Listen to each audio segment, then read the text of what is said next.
or these folks necessarily educating your kids, but just allow us to do what we need to do and help take care of you until the incident's done.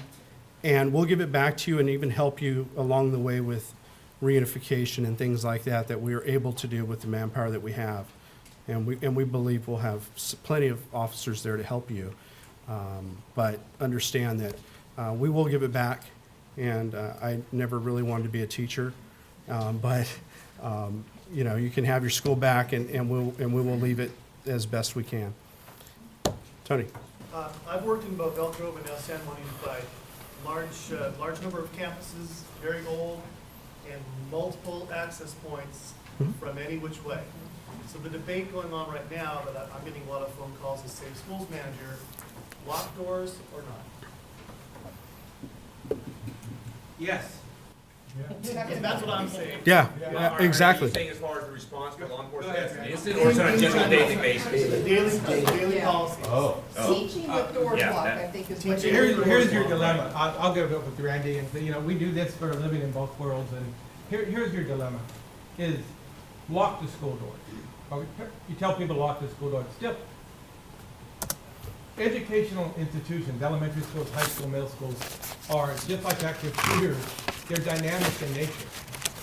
You lock the door, but you can have your holiday gathering out in the quad, and all the doors are locked. I don't think that any of us in this room, unless anybody wants to add that, we have the answers to what happens when a horrific event may happen at your school. I think what we know and what we see is that you as school leaders, you as superintendents, if you can bring safety to the forefront of your people's eyes, that it will allow our schools to be less vulnerable to violent occurrences. Less vulnerable. But shopping malls, workplace, soft targets are vulnerable to people that are going to do bad things. What we try to do today, for the most part, is show you what we do. These people train us. These people train us to come in and eliminate or bring that threat to an end. And what we've tried to give you to the best of our ability is some tools to help us with all of the aftermath. And the planning beforehand that might prevent it and have these person go someplace else to do what the craziness they're going to do. Whether they be a student, whether they be a parent, whether they be a random person that has no attachment to your school. That's the best we can offer. We give you some tools. The flip chart, nothing more than section 1 of your safe school huge plan, right? The huge plan, 19 components, bullying. We do one, guidelines. How do you get guidelines? The guidelines. These guidelines, word for word, are in your safe school plan. We didn't, safe school plan, word for word. Open up for the public, open up for a teacher. That's your guideline. Tactical response, if it's in there, take it out. We recommend it. But that's the best we can offer. And I wish we could answer all those questions for everybody that says all these suggestions: lock, don't lock, gates, don't lock, gates, unlock, don't lock. The problem is, these are the most dynamic, dangerous, and chaotic events you could ever be involved in. And unfortunately, we can't put the information in one side and have the computer spit out an algorithm that gives us the answer on the other side. They're all different. And unfortunately, yes, ma'am. Sorry, kind of piggybacking on that question, is there any organization that comes out to school sites to kind of give them recommendations of what is a good? The question is there an organization that comes out and gives suggestions to school sites? I think what you're gonna, Yeah, you'll find that the actual initiation of the emergency action plan is actually a requirement of you folk right here in this room. That is your responsibility.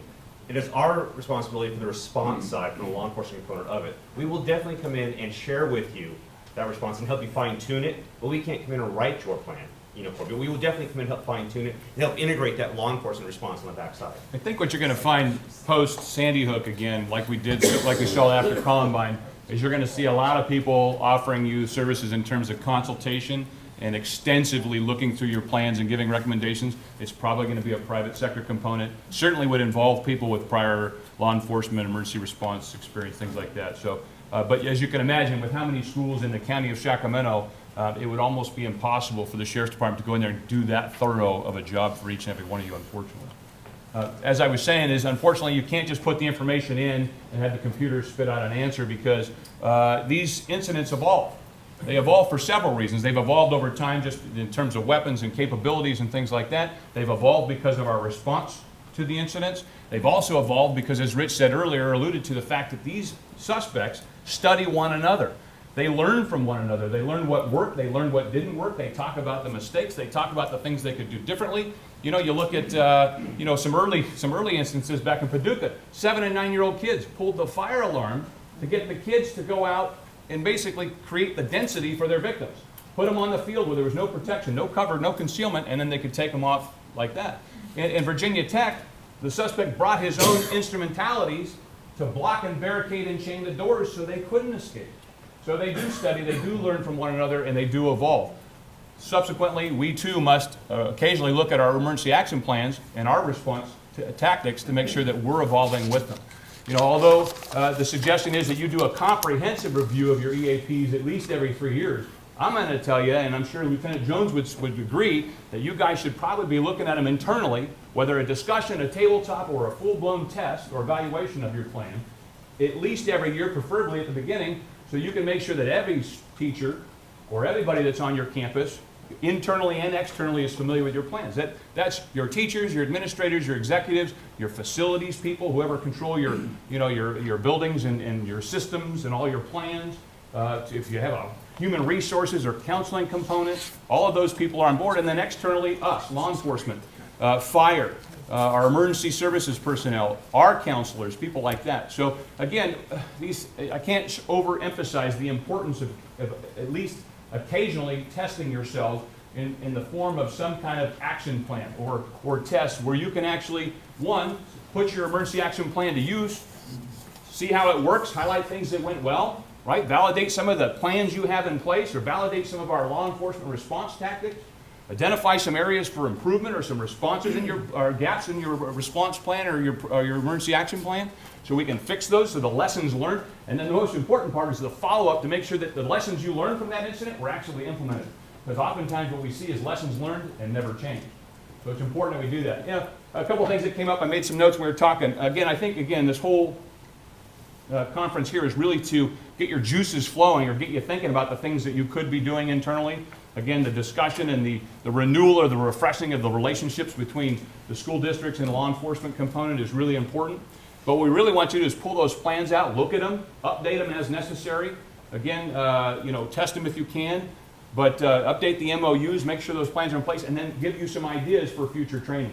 Training you can do for your teachers. What does law enforcement look like when we respond to these incidents? We could be coming from all over.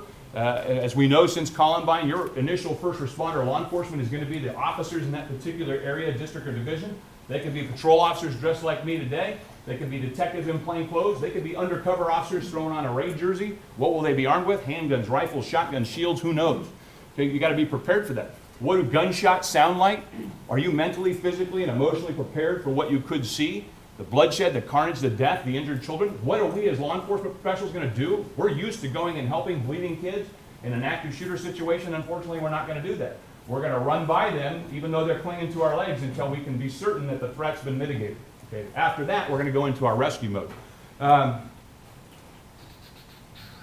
then also, probably for you guys, I think the biggest headache is going to be notification and reunification, as Rich alluded to in the slideshow presentation. And then also the diversion of all the parents going to the school when you really need them to go to the new location, wherever that is, off-site.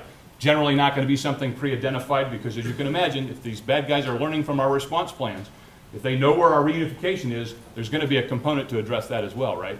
So another thing I was thinking about, what does a suspect look like? You know, it's really hard to give you the absolute, but what we can tell you statistically is that 97% of these bad guys are male.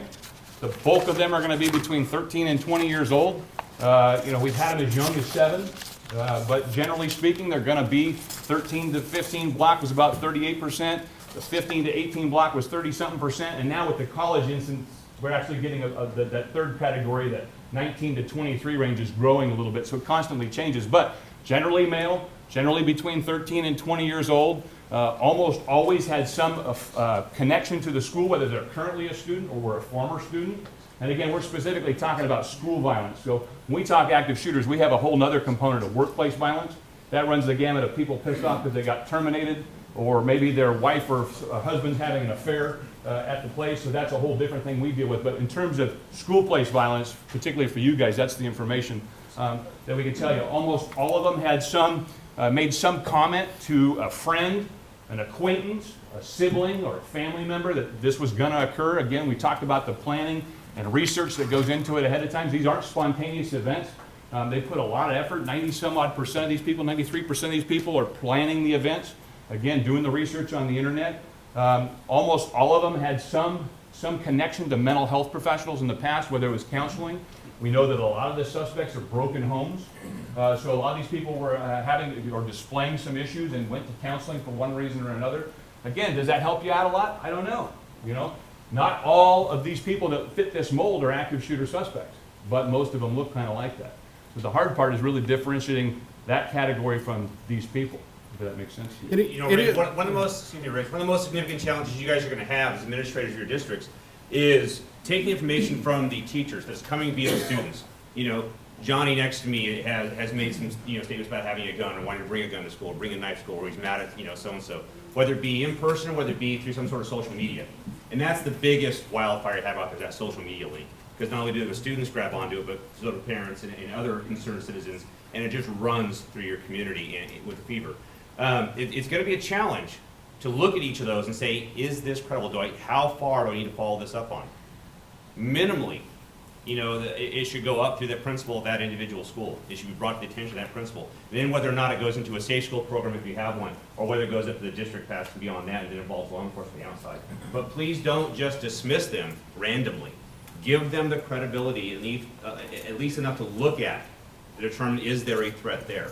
We will come in and help with that risk assessment, with that threat assessment overall, and determine whether or not this student actually poses a viable risk in your school. Law enforcement is challenged with doing that. But as we talked about these EAPs beginning of the year, I challenge every school, please, within the first week, at furthest, in the first month, at the beginning of every school year, pull that EAP out. Go over the safety programs with all of the staff on that campus in that first month, preferably that first week. Get it done, get it accomplished, look at it, make sure everybody understands roles, responsibilities.